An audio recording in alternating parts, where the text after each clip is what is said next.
Bishnica, një nga fshatrat më të njohur të Mokrës në bashkinë e Pogradecit, dikur ishte ndër zonat më të populluara të Krahinës. Zhvillimi i stabilimentit të sharrave dhe përpunimit të lëndës drusore siguroi për vite me radhë punësim për 10 familje, duke e kthyer fshatin në një qendër të rëndësishme ekonomike të zonës. Me mbylljen dhe shkatërimin e këtij stabilimenti, pjesa më e madhe e banorëve u detyruan të largoheshin drejt qyteteve të tjera, Europës apo Shteteve të Bashkuara të Amerikës. Sot në Bishnicë kanë mbetur pak familje, të cilat jetojnë kryesisht me blegtori dhe një pjesë e vogël me buqësi. Historia e së kaluarës së fshatit ruhet përmes fotografive dhe ekspozitave që sjellin në kujtesë kohën kur Bishnica ishte plot jetë. Bishnica ka qenë qendra e parë e sharrave dhe qendra e parë që furnizonte gjithë Pogradesin me lëndë drusore dhe lëndë përpunimi të drurit. Mbi bazën e Bishnicës u ngrit përpunimi druri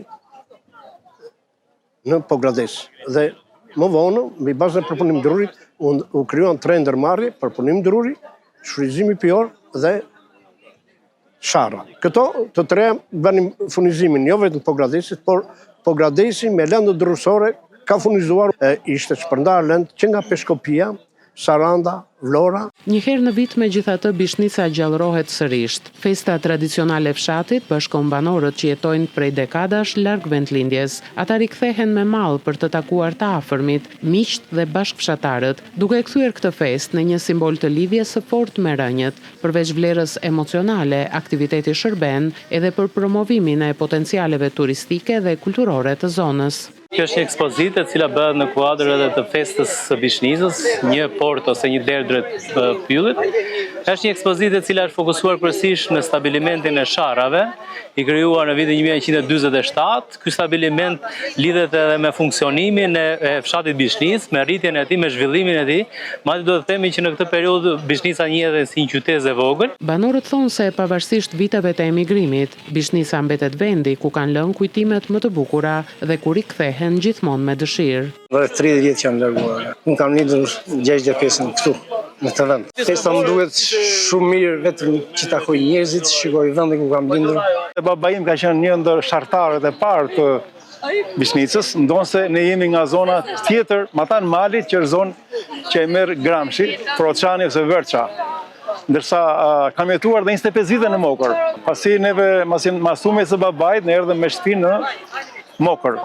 Edhe që nga ajo kohë, atë të njëshe e vazhdim, unë ndihem pjesë e Mokrës dhe gjithë traditës, kulturës së Mokrës. Bishnicërët shumë bujar, shumë ikpritës, punëtor, të cilit i ka dhenë me kontributin e tyre, kanë kontribuar në ekonominë e Shqipërisë në atë kohë. E njohur si e bukura e Mokrës, Bishnica ofron një natyrë të paprekur, pyje, ajër të pastër dhe një sër destinacionesh natyrore dhe kulturore që e bëjnë zonën tërheqëse për vizitorët. Turist nga Polonia, Çekia dhe Gjermania e frekuentojnë shpesh këtë krahinë, ndërsa banorët besojnë se investimet në agroturizëm dhe në strukturat e shërbimit do të jepnin një zhvillim të ri fshatit. Festa e Bishnicës mbetet dita më e veçantë e vitit, kur fshati ripopullohet sërish, oborret mbushen me njerëz, dëgjohen këngë valle dhe në sofrat tradicionale shërbehen gatimet karakteristike të anvisave të zonës.